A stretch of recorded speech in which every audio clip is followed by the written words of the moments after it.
Okay, so I've asked the question, what's the purpose of luciferic energies and are they useful? Well, the purpose of luciferic energies is um, on an esoteric level. Remember, the Genesis from the Bible calibrates at 600. So the instructions given to me in the Garden of Eden, the non-dual eternal field of happiness or the heavenly fields of eternal happiness and joy were do not eat of the tree and good and evil.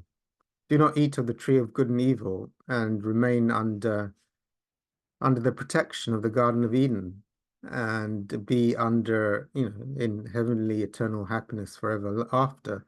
The only requirement is you don't eat from the tree of good and evil. Don't choose that. You have free will. I have free will. Do not choose evil. If I've been given the guidance by divinity not to do that. So I decided in the Garden of Eden, calibrates at 600, so it's the truth. I decided to choose evil. If I use my free will to choose a world that I want to enter where evil exists, then I have chosen a world where luciferic energies and temptations exist. I chose it.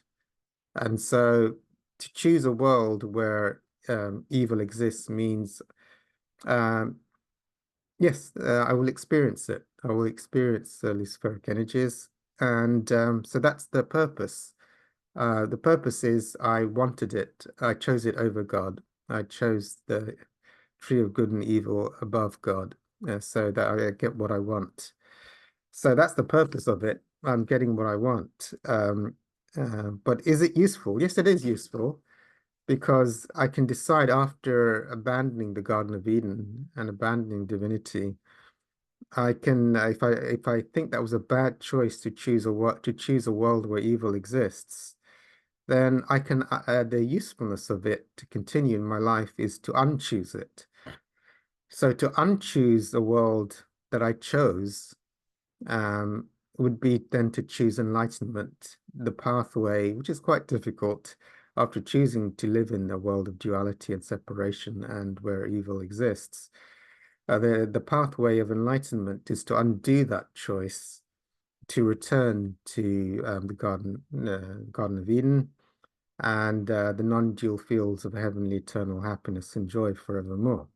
So that would then involve the undoing of the choice to choose evil. So it's useful because if I still experience negativity, suffering, old age, people treating me badly, myself treating me badly, then I know I'm still choosing to remain in this world where this exists.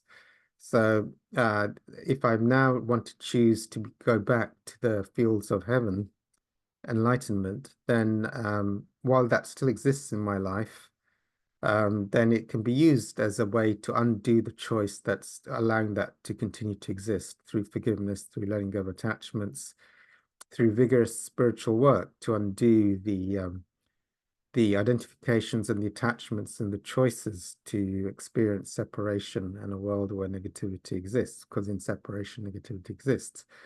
I like what Buddha said and Jesus Christ. Um, they both give instructions how to return to the sublime fields of happiness. The Buddha said that if until I'm enlightened and release all attachments to this world, I will experience old age and suffering and death over and over again.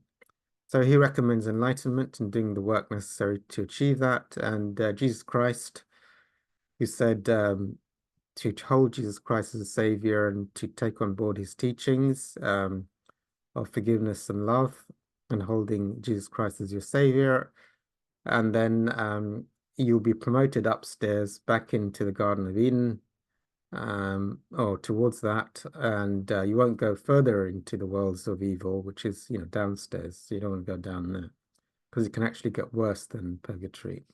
So he advises against that and doing the spiritual work. Both Buddha and Jesus Christ encourage you not to stick around here because it's quite negative, and to earn your way back into heaven. So that's the purpose of and the value of the luciferic energies and their value and why they exist for me and others in the world of purgatory. Great question. So thank you, and I'll stop the recording there.